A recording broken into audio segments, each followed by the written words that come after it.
Hello kids, how are you? Fine kids. ये है हमारी 2D शेप्स। क्या है किड्स? 2D shapes. ये है हमारे कलर। क्या है किड्स? कलर।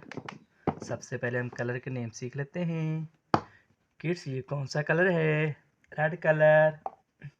ये कौन सा कलर है? Blue colour. किड्स, ये कौन सा कलर है? Yellow colour. किड्स, ये कौन सा कलर है? Green colour.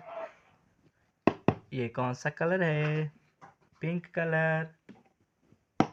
ये कौन सा कलर है? Orange colour.